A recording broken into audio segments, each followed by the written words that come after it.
고품격 날라리 방송 한준희 장전의 원투펀치 373회 2부 시작해보도록 하겠습니다. 네, 오늘은 한장님께서 제 왼쪽에 몰아 계세요. 그 이유는 굉장히 특별한 게스트를 모셨기 때문인데 바로 축구 지도자입니다. 그냥 축구 지도자가 아니고요. 바로 스페인에서 라이센스를 따고 오신 두 분인데요. 한번 소개를 올려보도록 하겠습니다. 오동훈 코치님인데 한국 최초로 스페인에서 UEFA 프로 라이센스를 취득하셨어요. 안녕하세요. 네, 안녕하세요. 축구 지도자 오동훈입니다. 네, 좀 소개 좀 더 부탁드릴게요. 본인 원샷으로. 브라질에 이제 체육 학사 공부하러 갔다가 학사를 마치고 포르투갈로 이제 대학원을 다니러 갔다가 거기서 이제 마치진 않고 스페인에 가서 이제 지도자 생활 자격증 취득하고 거기서 이제 현지에서 실제로 이제 협회에 등록해서 지도자로 활동을 하고 왔습니다. 네, 그렇군요. 조금 더 나중에 이야기를 나눠보도록 하고요. 그 옆에 계신 분 소개하도록 하겠습니다. 장영훈 코치님, 바로 발렌시아 지역에서 UEFA A 라이선스를 취득하셨습니다. 안녕하세요. 네, 안녕하세요. 저는 장영훈이라고 하고요. 말씀해주신 것처럼 발렌시아 지역에서 이제 스페인 지도자 라이센스를 취득했고 그 이후에는 이제 스페인적인 경험을 가지고 한국에서 계속 코치로 생활하고 있습니다. 근데 두 분 다 이 스페인에서 지도자 활동을 직접 하셨다고 들었는데 좀 어떤 곳에서 활동을 했는지 구체적으로 설명해 주시면 좋을 것 같아요. 네, 저는 처음에 이제 제일 첫 번째 라이센스 따고 나서 아틀레티코 마드리드 8세반 어린 연령대에서 코치해서 거기서 이제 실습 경험 쌓고 네. 여러 팀에서 일했어요. 뭐 팔레스트라라는 팀에서 거기서 7인 축구 감독도 하고 그 뒤에 이제 한 3개 팀 정도에서 고등학교 팀 코치도 하고 초등학교 팀 감독도 하고 여자축구팀 7대7 축구 그다음 뭐 성인 축구팀 감독도 하고 그다음 최종적으로 이제 했던 게 제가 작년에 이제 스페인으로 잠깐 넘어가서 이제 제가 전에 같이 일하던 고등부 감독이 스페인 3부 리그 감독이 돼서 거기서 한 3개월 정도 3부 리그 경험도 하고 그런 지금 이제 한국에 네. 있습니다. 3부 리그는 프로팀. 그렇죠. 네. 그 UEFA 프로 라이선스를 스페인에서 취득을 하신 거는 정말 대단한 일이고 한국인 최초잖아요. 그런데 얼마나 걸리셨어요? UEFA 프로까지 취득하는데? 총 기간으로 따지면은 6년 정도 그 정도 걸렸습니다. 근데 원래 브라질에서 있으셨다가 스페인으로 네. 넘어가셨잖아요. 그런 계기가 있었어요? 네. 어떤? 그러니까 저는 사실 이제 브라질 같은 경우에는 이제 축구 훈련하는 스타일이 약간 우리나라랑 남미랑 좀 비슷한 스타일인데 이제 축구를 기술, 전술, 이제 체력, 심리 이런 거를 따로따로 이제 떼어놓고 각각의 그 이제 요소를 훈련을 시키는 그런 방식이다 보니까 그때 당시에는 뭘 잘 몰랐지만은 그래도 제가 생각하는 축구하고는 좀 다르다고 생각을 해서 이제 그때부터 이제 제가 대학교 졸업하기 한 1년 전부터 포르투갈이나 스페인이나 이탈리아나 이런 쪽으로 가려고 생각을 했었거든요. 그러니까 이제 따로 기술적인 부분, 체력적인 부분 이런 걸 우리나라에서 한다는 것은 훈련 중에 피지컬 훈련을 또 따로 하고 그렇죠. 또 기술적인 훈련을 따로 하고 반면에 스페인은 그거를 게임을 통해서 한꺼번에 들어갑니까? 그렇죠. 여러 가지, 그러니까 꼭 한 가지 방법으로 그 나라 전체가 훈련을 하는 건 아니지만은 스페인 같은 경우에는 뭐 통합적으로 이제 다 같이 이렇게 뭐 훈련을 하는 경우도 있고 우리나라나 남미에서 하는 그런 방식의 훈련은 이제 한 10년, 20년 전부터 안 하고 있다고 보는 게 맞죠. 그러면 아틀레티코 마드리드에도 계셨으니까 네. 어린 팀. 지금 디에고 시메오네 감독은 아르헨티나 남미 분이잖아요. 네, 네. 이분은 그러면 남미 스타일로 들어가는 거예요? 그렇죠. 그러니까 시메오네 감독이 훈련하는 스타일은 이제 유럽에서 조금 극히 좀 드문 케이스죠. 체력 전형적- 훈련 체력 따로 훈련 하고. 많이 네, 하고. 따로 거기서- 따로 하고. 네. 굉장히 흥미로운데 장영훈 코치님은 또 어떤 팀에서 활동을 하셨어요? 저 같은 경우는 아까 말씀드렸던 것처럼 발렌시아 지역에 있었는데 그 당시 이제 글로벌 프로젝트라고 해서 이제 진행하는 게 있었습니다. 그래서 구단의 플레이 모델을 이제 좀 전 세계적으로 확장시키고 쉽게 말하면 제2의 이강인을 약간 발굴하는 그런 프로젝트였죠. 근데 한국에 발렌시아가 직접 운영하는 아카데미가 생겼었습니다. 그래서 구단에서 직접 뭐 스페인 코치 같은 경우도 보내고 거기서 좀 어떻게 보면 일손이 필요했던 거죠. 스페인 쪽인 지식이 있는 지도자적 지식이 있는 인재가 필요해서 그 당시 좀 타이밍이 맞아가지고 그때부터 저는 이제 계속해서 한국에서 일을 해왔는데 계속해서 스페인 지도자들이랑 같이 일을 했습니다. 그럼 이강인 선수 어렸을 때 모습도 본 거잖아요. 네, 제가 있을 때가 이제 중학교 1학년, 중학교 2학년 때 나이죠. 어땠어요? 봤을 때?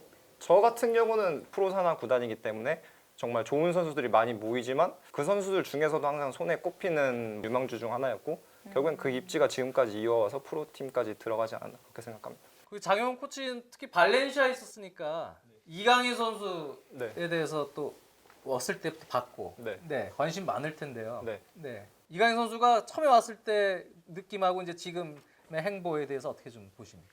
좋은 선수로서 이제 성공하기 위한 길로 나가고 있다고 생각하는데 이번 시즌 같은 경우가 되게 크게 작용을 할 것 같아서 그래서 임대를 가서 좀 최대한 경기를 많이 뛸 수 있는 팀에 가는 게 좋다고 생각은 하는데 일단은 그거 자체가 지금 뭐 상황으로 봐서는 워낙 불확실하다 보니까 모르겠는데 제가 있었을 당시 이제 봤던 거를 기준으로 했을 때 그 당시 뭐 주변에서 기대했던 거나 그런 부분들이 모두 충족되고 여태까지 어떻게 보면 너무 탄탄대로를 걸어왔다 이렇게 볼 수도 있을 것 같아요. 그래서 이번 시즌이 뭐 선수 개인에게는 시련이 될 수도 있고 아니면은 말 그대로 여태까지 이어온 탄탄대로 이어나가는 시즌이 될 수도 있다고 생각하는데 워낙 선수가 일단 가지고 있는 능력이 확실하고 본인이 축구에 대한 그 의지 같은 게 워낙 있다 보니까 전자가 됐든 후자가 됐든 어떻게 됐든 선수의 발전에 조금 최대한 도움이 되는 시즌이 됐으면 하고 그렇게 될 거라고 생각합니다. 팀을 떠나는 게 좋겠어요? 잔류하는 게 좋겠어요? 이강인 선수 그냥 임대 완전 이적은 말고 네, 임대 임대요. 스페인 네. 내에서 네. 임대로 가는 게 좀 더 낫지 않을까 네. 그렇게 생각. 완전 이적은 발렌시아가 네. 허용할 네. 리도 없어요. 네. 허용할 까닭이 없는 아. 것이 간판 유망주로 키워온 선수에다가 바이아웃까지 엄청나게 걸어놓은 선수를 제대로 써보지도 않고 내줄 리가 없잖아요. 예, 완전 이적은 현실적으로 좀 어렵고 그래서 임대를 추천을 하는 거죠. 네.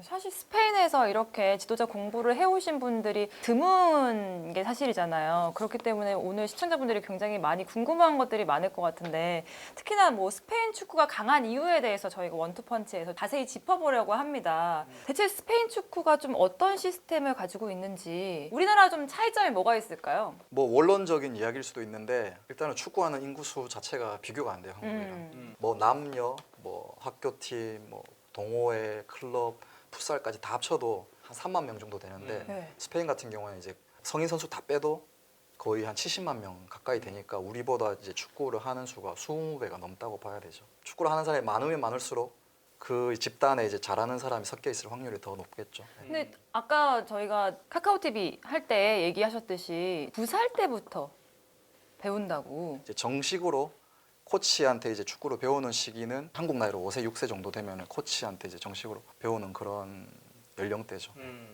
근데 보실 때 그럼 5세, 6세 어린이들이 굉장히 재능을 막 뽐내는 비율이 좀 많나요? 그렇게 많지는 않죠. 그 나이 때 이제 굉장히 잘하면 이제 레알 마드리드나 이렇게 막 좋은 팀에 바로 분류할 수 있는. 근데 한 7세, 8세인데 굉장히 약간 느낌이 이렇게 축구하는 거는 어른인데 사이즈만 이렇게 작게 축소해 놓은 그런 느낌을 미니어처의 느낌. 네네. 그런 느낌을 받은 적이 제법 있거든요. 오, 그렇구나. 그러면은 작년에는 이제 제가 프로필을 오도훈 코치님 보니까 작년에 한국에 와서 서울 이랬는데 18세 이하 팀 코치로 네네. 스페인에서는 7인제 축구도 많이 하고 네. 좁은 공간에서의 이른바 상황인지 능력 같은 거를 기르기 위한 훈련을 어릴 때 또 많이 하잖아요. 네. 우리나라 이 18세 이하 팀 선수 보는 거하고 마드리드 쪽, 네.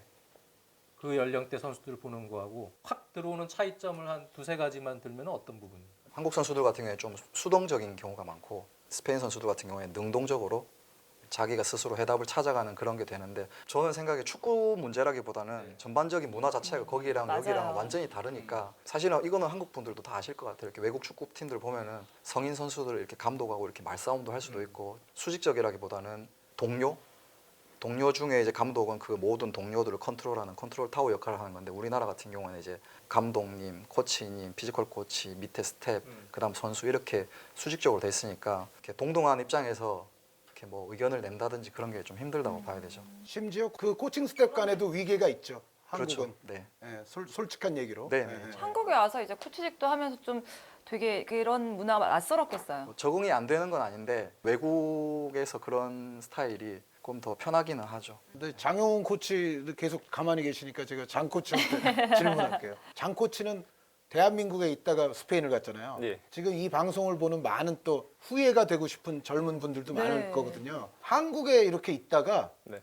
어떻게 스페인에 가서 저 유에파 자격증까지 딸 수가 있는 건지. 저 같은 경우는 원래 축구를 되게 좋아했었습니다. 저 축구 좋아하시는 분은 다 아시겠지만 이제 비선출이라는 결국에는 그게 좀 한계가 있었고 기점은 이제 저도 이제 무리뉴 감독이 이제 당시 포르투로 챔피언스리그 우승했을 당시에 이런 경우가 있구나라는 걸 이제 처음 알았는데 이제 어느 시점에 이제 스페인 같은 경우는 지도자 이제 과정이 있고 한국 시점에서는 이제 비선출이 도전을 해볼 수 있다. 이 사실을 알아가지고 이제 저 같은 경우는 넘어갔는데 스페인어 같은 경우를 이제 좀 가기 전에 저 같은 경우는 좀 몰아서 많이 학원이면 예를 들어서 어학원이면은 뭐 일주일에 주 2회 3회가 아니고 월화수목금 가는 반으로 해서 문법적인 지식을 좀 최대한 단기간에 많이 좀 함축시켜서 쌓고 그렇게 넘어갔는데 그게 조금 그래도 많이 크게 작용했던 것 같습니다. 그래서 어딜 가야 지도자 교육을 받아서 자격증까지 도전할 수 있는 거죠? 일단은 지도자 학교 같은 경우 스페인 같은 경우 되게 다수 존재합니다. 그래서 거기 같은 경우 이제 소집 날짜가 있어서 뭐 그 전에 같은 경우에 필요한 서류를 내고 실기 테스트 실기를 보고 그렇게 하면은 이제 충분히 지원이 가능합니다. 실기만 봐요? 보고요. 예, 실기를 보고 그 이제 뭐 서류 같은 걸 내야 되는데 뭐 고등학교 졸업 뭐 증명을 하는 서류 같은 걸 이제 내야 됩니다. 그러면은 우리나라 용어로 치면 경쟁률 같은 것도 있을 거 아니에요. 아예 그냥 다 뽑는 건 아닐 거예요. 그 실기 기준이 그러니까 상대평가 아니고 절대평가여서 그거를 충족시키면은 다 들어갈 수 있습니다. 실기 기준이요. 예, 예. 서류도 그러니까 최소 기준이라고 보시면 최소 보시면, 기준이 예, 예. 그러니까 한국어 따지면 이제 고교 졸업이죠. 고교 졸업 같은 경우에서 그걸 증명하는 서류를 내면은 그리고 예, 그럼 실기를 이제 해서 실기까지 통과하면 이제 실기는 어떤 거를? 쉽게 말씀드리면 일반적인 체대인데 이제 공 가지고 하는 것들이 좀 존재하고 이런 거라고 보시면 될 것 같아요. 장 의원님이 여쭤보고 싶은 거는 딱 그거 같아요. 그런 경쟁 속에서 내가 합격한 이유는 무엇이다. 합격 비법? 그렇죠. 네. 일단은 운동을 평상시 하거나 그런 분들이라면 충분히 도전할 만한 정도의 난이도라고 생각은 하는데 저 같은 경우도 조금 뭐 사람마다 개인 차이가 있겠지만 6개월 정도 거기서 이제 현지에서 어학을 했던 거는 도전을 했는데 그러니까 그냥 항상 조금 그 뭐라 그러지 소외감이라 그래야 되나 어떻게 보면 열등감이죠 피해의식이고 그런 게 좀 따라다녔던 것 같아요. 그래서 실기 날 당시도 뭐 200명 넘게 당시 왔던 것 같은데 다 끼리끼리 이제 아는 친구들이죠. 친구들끼리 왔는데 저 혼자 이제 덩그러니 항상 남아 있고 그런 상황으로 인해서 좀 긴장감이 딸려왔던 것 같아요. 그래서 나는 항상 누가 지켜보고 있다. 나는 항상 혼자 동양인이다. 약간 이런 게 있었는데 그런 거에 대한 어려움을 극복하는 게 좀 제일 컸던 것 거기 같아요. 한 200여 명 중에 유일하게 동양인이셨어요. 네, 혼자 동양인이에요. 오 코치님은 프로 라이센스고요. 그런데 네. 프로팀 지도자도 할 수 있는 거잖아요. 우에파 A 라이선스는 이제 프로 그 아래 네. 아마추어를 네. 지도할 수 있는 라이선스죠. 네. 거기까지 지금 라이선스를 따는 과정까지는 기간이 어느 정도 걸리십니까? B였을 때 한국에 오셨다고 네, 그랬잖아요. 한국에 왔다가 B 라이선스를 먼저 네. 땄을 때 한국에 오셨고 그잘 들어봐요. 그러니까 게스트가 말하는 거를 한자도 놓치지 말고 좀 잘 들어줘. 아까 놓쳤나 봐요. 제가. 제가 나갔던 시점으로 하면은 끊는다면 한 3년 반 정도 된 것 같습니다. 3년 반에서 4년 정도 되는 것 근데 아까 오코치님이 한 6년 걸리셨다고 그랬잖아요. 네. 그러니까 A에서 P로 가는 데는 얼마나 걸리셨어요? 스페인에서 이제 라이센스 하러 갈 때 3일 전에 입국을 했거든요. 네, 포르투갈어가 이제 어느 정도 되니까 뭐 스페인어 배우는 기간 이런 거 따로 없이 그냥 바로 가서 했는데 저는 이제 브라질에서도 이제 체대를 다녔으니까 스포츠 관련된 용어가 다 아니까 이제 상관이 없는데 그냥 보통의 한국 사람이 그냥 그런 과정 없이 가면은 현지에서 스페인어 습득 기간을 조금 길게 잡아야 될 수가 있죠. 네. 어떻게 보면 6년 플러스 알파의 그렇죠. 시간이 걸릴 수 왜냐하면 있다. 그냥 일반적으로 바로 가서 이렇게 코스에 들어가기는 좀 힘드니까. 저도 C 라이선스 3일 걸렸어요. 이 얘기 또 왜 안 하시나 했습니다. 카 라이선스. 테스트. 그 네, 얘기, 예. 카 라이선스 3일. 저는 카 라이센스라고 하는데 카. 위원님이 가 이러는 줄 알았어요. 가라고요? 나가. 싫어해요 그거. 운전면허증이 없으셔서 싫어요. 근데 실제로 저 스페인에서 라이센스를 따는 게 네. 뭐 잉글랜드나 여기서 뭐 따는 것보다 기간이 길고 좀 어렵다는 얘기도 있던데. 총 교육 시간은 더 긴데 네. 이제 어떤 분들이 이야기하기를 이제 스페인이 어떻게 보면 이제 자격증 발급 수가 많다 보니까 네. 쉽게 딴다 이렇게 말씀하시는 분들도 많은데 잉글랜드랑 우리나라랑 좀 비슷한데 이제 그거를 코스에 등록하는 그런 교육비를 1,000만 원, 2,000만 원씩 올리고 네. 그다음에 그 숫자를 인위적으로 좀 약간 조정을 해서 이 라이센스 자체가 가치가 있게 만드는데 네. 이제 스페인 같은 경우에는 객관적인 기준을 정해놓고 거기에 이상 되면은 다 이제 라이센스를 주고 나서 그 라이센스를 받고 나서 그 뒤에는 이제 무한 경쟁이에요. 능력 있으면 가는 거고 없으면은 그냥 P 라이센스 따도 유소년 축구에서 그냥 계속 일할 수도 있고 자격증이 막 발급된다 이렇게 생각할 수도 있는데 스페인 현지에서는 그거를 이제 P 라이센스 가진 지도자들한테 우리 어린 선수들이 교육을 받는다 이렇게 다른 관점으로 볼 수도 있죠. 비선수 출신들이 또 많이 볼 거 아닙니까? 네. 오히려 스페인 쪽이 가깝네요. 잉글랜드는 돈이 좀 많이 들고 금방 딸 수 있지만 금액은 아마 거기가 훨씬 많이 드는 걸로 알고 네. 있어요. 네. 그리고 스페인 쪽은 협회에서 하는 코스가 있고 타설 교육기관에서 하는 코스가 있는데 축구 협회에서 하는 코스는 이제 외국인들한테 막혔어요. 제가 A 라이센스 취득하고 그 뒤에 이제 법이 바뀌어갖고 지금은 아마 뭐 영주권을 가지거나 이런 게 아니면 사설 이제 교육기관에서 근데 라이센스는 어차피 똑같이 주는 거죠. 사설에서 하는 것. 이제 사설 교육 기관은 아직까지 이제 유럽 축구 연맹 자격증으로 변환이 안 된다 이런 게 좀 있어. 어쨌든 그 얘기를 이어가 볼게요. 유소년 교육에 대해서 얘기를 하고 있었는데 오동훈 코치님께서 말씀하신 것처럼 스페인이 굉장히 유소년 저변이 확대가 돼 있잖아요. 그런 와중에 또 발렌시아가 글로벌 유스 프로젝트를 진행을 한다고. 네. 어떤 건지 좀 알려주세요. 그러니까 아까 말씀드렸던 것처럼 이제 제2의 2강이죠. 한국 같은 경우 예를 들면 근데 그거를 굉장히 다수의 나라에서 진행을 했고 이제 보통 스페인 같은 경우는 좀 프로 구단들 중에서도 좀 규모가 있는 구단들은 방법론 팀이라는 게 있습니다. 그래서 훈련하는 방법론을 어떻게 적용할 것인지에 대해서 길게 보면 한 시즌 혹은 뭐 짧게 보면 시즌 안에서도 그거를 변동을 하고 그거를 이제 좀 적용을 하는 경우가 있는데 저 같은 경우는 이랬던 당시가 보게 되면은 그 방법론 팀에 있던 모델을 그대로 가지고 오고 그리고 그거를 온전하게 이해하는 그 발렌시아 구단에 속한 코치가 와서 이제 그거를 적용하는 건데 한국 같은 경우도 이제 거기에 해당이 됐던 거죠. 그래서 저 같은 경우도 그 과정에서 일을 했고 아까도 뭐 말씀드린 라이센스 따고 직후로 왔기 때문에 현장 경험은 없는 상태였는데 그 안에서 일을 할 수 있었던 게 이제 굉장히 행운이었던 것 같아요. 왜냐하면은 현장 경험이 없는 상태에서 축구에 대한 실질적인 이해나 그걸 현장에서 적용하는 부분에서 이해가 부족할 수가 있는데 그 플레이 모델 안에서 축구를 이해하는 것이 가능했고 지도자 관점에서 굉장히 성장하는데 큰 도움을 줬다고 생각을 하고 마찬가지로 이제 선수들한테 있어서도 시스템적으로 뭐 4-2-3-1, 4-4-2 그게 아니고 그냥 온전하게 축구라는 종목을 실행하고 이해하는 관점에서 선수들에게 굉장히 좀 큰 도움을 줄 수 있는 그런 방법론이 마련돼 있는 프로젝트였다고 이제 그렇게 생각합니다. 그 스페인이 지도자 교육 측면에서 훈련 방법론적으로 가르치고 거기에 대해서 좀 응용도 하고 하잖아요. 어떤 방법론들이 있죠? 남미나 한국보다는 그런 쪽으로 발달이 돼 있으니까 네. 분석적 방법론이라 그래서 분석적 네, 방법. 그거는 이제 따로따로 떼놓고 그 각각의 이제 요소를 이제 최대치로 끌어올리는 그런 방식의 훈련이 있고요. 그다음에 스페인에서 뭐 이렇게 다수의 지도자들이 하는 게 포괄적 아니면 통합적 방법론이야 그러는 게 이제 그 모든 요소를 하나로 보고 발전을 이제 시키는 거고 전술 주기화라 그래서 예전 같은 경우에는 이제 그런 일련의 주기화 이런 걸 짜면은 체력적인 부분에 중점을 맞추고 이제 그 모든 사이클을 맞추는데 그러니까 우리 팀이 어떤 식으로 경기를 하느냐 그거를 이제 목표로 두고 나머지 부분들은 종속되어서 따라온다 이런 개념이 있기 때문에 무리뉴 감독도 그 전술 네 무리뉴 감독이 이제 그런 를 배우신 네. 해서 응용하신 분이. 훈련 방법론 이제 나누는 게 분석적 방법론 같은 경우에는 프리시즌 전반기, 후반기, 그다음에 이제 시즌, 그다음에 이제 비시즌 이런 식으로 나누는데 전술 주기화 같은 경우에는 이제 그거를 그런 식으로 보는 게 아니고 주 단위로 계획을 짜는 거죠. 예전 같은 경우에는 이제 뭐 육상에서 이제 썼던 그런 주기화를 가져와서 한 달 동안 뭘 할 것인가, 뭐 3개월 동안 뭘 할 것인가, 6개월 동안 뭘 할 것인가 이런 식으로 했는데 요즘에는 이제 축구랑 안 맞다 그래서 왜냐하면 매주 그냥 경기 이기는 거.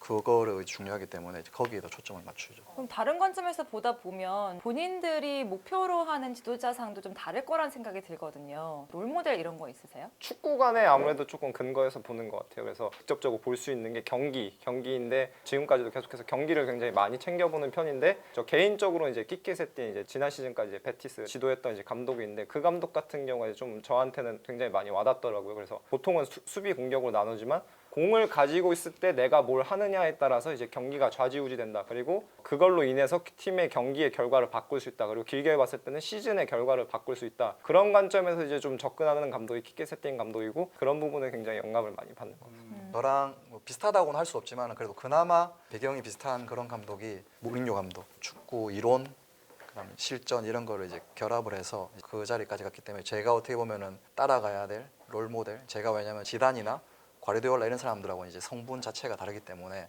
롤모델적인 걸로 보고 그다음에 축구를 바라보는 시선으로 보면은 무리뉴 감독이 그나마. 근데 이제 무리뉴 감독도 전술 주기화론에 입각해서 경기 플랜을 라운드별 주 단위로 그렇게 한 감독으로 알려져 있지만 실질적으로 지난 시즌도 그랬고 평가들이 또 하락하는 부분도 있어요. 최근에 또 감독 제도 좀 바뀌고 그런 부분은 어떻게 생각하시나요? 방법론을 공부를 해서 그거를 이제 제 걸로 만들고 저한테 제일 잘 맞는 그런 거를 이제 활용을 해야 되는데 사실 지도자 선생님들도 착각하시는 경우가 있는데 어떤 방법론을 쓴다는 것 자체가 그거를 마법을 부릴 수 있는 그런 게 존재를 하질 않아요. 무리뉴 감독이랑 시메오네 감독이랑 과르디올라 감독이랑 세 명 다 다른 방식의 훈련을 하는데 세 명 다 세계적인 감독이잖아요. 그러니까 그게 어떻게 다른 말로 하면은 방법이 중요한 게 아니고 그거를 이제 진짜 얼만큼 이해를 하고 어떤 식으로 그걸 이제 하느냐 거기에 관련된 거지. 무리뉴 감독이 하락을 한 게 본인의 방식이 아니고 뭐 다른 문제가 있다고 보는 게 더 합리적이겠죠. 왜냐하면 예전에도 똑같은 방식으로 훈련했는데 잘하다가 지금 못하는 거니까 뭐 팀 장악이라든지 다른 부분에서 문제가 있을 수도 있겠죠. 알겠습니다. 이제 마무리를 지으려고 하는데 그 전에 마지막으로 여쭤보고 싶어요. 결국에 지금 두 분 다 한국에 와 계시잖아요. 그러면 스페인에서 배운 지도자들로서 한국 축구가 좀 발전을 하려면 어떤 게 가장 변화가 필요한지 장코치님부터. 일단은 아까 처음에 시작할 때 드렸던 말씀이 어떻게 보면 이어지는 것 같아요. 축구를 하는 인구의 숫자가 좀 많이 늘어나야 된다. 주변 지인분들이나 얘기를 할 때 이런 비슷한 질문을 받으면 항상 얘기하는 게 스페인 같은 경우 축구가 쉽게 말하면 한국으로 치면 뭐 태권도 정도다라고 얘기를 해요. 그래서 그냥 말 그대로 생활체육으로서 어렸을 때 뭐 웅변력을 뭐 기른다든지 아니면 사회성을 기르기 위해서 시작하는 게 태권도인 경우가 되게 많잖아요. 스페인 같은 경우 축구를 그렇게 접하는 인구가 굉장히 많고 저변이 넓은 반면에 한국 같은 경우 이제 그 인구 수 자체가 이제 굉장히 적은 거죠. 뭐 생활체육 관점에서 그냥 온전하게 축구를 접하는 데 대한 거부감이나 부담감이 줄어들고 배운다기보다는 정말 할 수 있는 기회나 장소 같은 것들이 많이 늘어나서 축구를 하는 인구의 숫자가 늘어나야지 그 이후에 시스템적인 발전이나 아니면 선수의 질적인 발전 이런 것들을 도모할 수 있다고 생각합니다. 네, 그러면 오코치님은요? 일단 저는 말씀드리고 싶은 게 스페인이나 이런 나라들하고 우리나라하고 이제 축구 역사 자체가 엄청 차이가 나다 보니까 이제 일반적인 이렇게 팬들이나 그다음에 이제 축구계 종사자분들이 여유를 가졌으면 좋겠어요.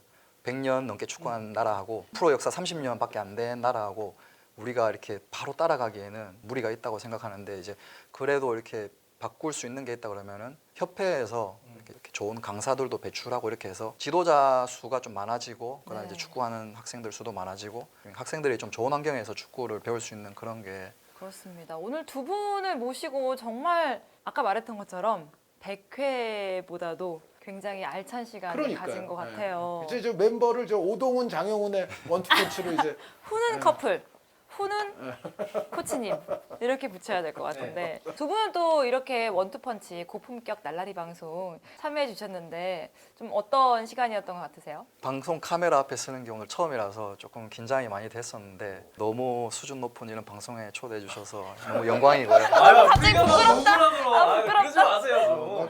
얼굴이 막 화끈거리려고 그래. 네, 알겠습니다. 장 코치님은요? 저도 되게 긴장을 많이 했는데 지금도 사실 긴장을 좀 하고 있는 것 같은데 긴장의 정도가 하면서 계속 낮아진 것 같습니다. 아까 뭐 C 라이센스 얘기부터 해서 좀 많이 즐거운 분위기를 화가 쓸 만들어 때가 주셔서 있었네. 그러니까요. 아까 저기서 괜히 했어. 화가, 강의원님이 다 이유가 있어서 다 그렇게 하시는 거예요. 내가 다 희생해서 좀 분위기 좀 바꿔보려고 같은 하는 운동장씨인 걸 아시고 챙겨주신 것 같습니다. 분위기를 좀 밝게. 제가 어쨌든 보장하건대 한국 최고의 싱크탱크고 유일한 축구 연구 그룹이라고 볼 수 있어요. 소중하게 앞으로 발전시키는데 축구 팬 여러분들도 좀 도움이 줄 수 있으면 네. 그럼 좋겠어요. 많이 앞으로 저 진짜 건강한 축구 담론을 위해서 후회고에 직접 가서 저희가 원투펀치를 또 한 번 할 수 있는 시간도 좋죠. 마련을 좋죠. 해줬으면 좋겠어요. 저 1부와의 연속성 상에서 짧게 라리가 저 1, 2, 3위 순서 오동훈의 예상, 장영훈의 예상. 저는 바르셀로나가 선두로 달리고 아틀레티코 마드리드가 쫓아가는 형국이 될 거라고 아, 생각합니다. 레알은 레알이 뭐 3위네 뭐. 조금 힘들 거라고. 그러니까 제 개인적으로 그냥 그렇게 생각을 합니다. 자, 장영훈. 알겠습니다. 저는 1위 바르셀로나, 2위 아틀레티코 마드리드, 3위 세비야 하겠습니다. 와, 레알 마드리드 어떻게 해? 지금 두 분이 혹시 결혼을 안 했습니다. 안 하셨어요? 혹시 여자친구분들이 혹시 계신다면 조금 이렇게 막 싫어하고 그런 건 없어요? 지금은 없는데 예전에 있을 때는 네. 그러니까 싫어하죠. 지금까지는 좀 이해를 해주는 것 같습니다. 여자친구 있군요. 네, 지금 여자친구가 있는데 지금까지는 일단 이해를 해주는 것 같습니다. 왜냐하면 이게 중학교 동창이어서 워낙 네. 예전부터 제가 축구에 막 얼마만큼 이렇게 해왔는지를 알다 보니까 중학교 동창. 네, 그래서 이게 조금 그 선행 과정이 있어서 좀 네. 이해를 아직까지는 해주는 것 같습니다. 여기서 방송하면 여자친구가 좋아할 만한 건 그래도 분명 보실 텐데 하나만 네. 해주세요. 저기 네? 원샷 잡아서 딱 간단하게 축구 하는데 이해해줘서 고맙고 옆에 있어서 고마워. 훈훈하다. 알겠습니다. 이제 정말 마무리 짓도록 할게요. 두 분의 그 넓고 깊은 지식을 우리 한국 축구에 많이 발전할 수 있게 좀 기여해 주시기를 바라면서 그리고 또 원투펀치와 함께 계속해서 좀 만날 기회가 많기를 바라면서 인사드리도록 하겠습니다. 정순주가 10회 연속 올킬하는 그날까지 한준희 장진의 원투펀치는 계속됩니다. 안녕히 계세요.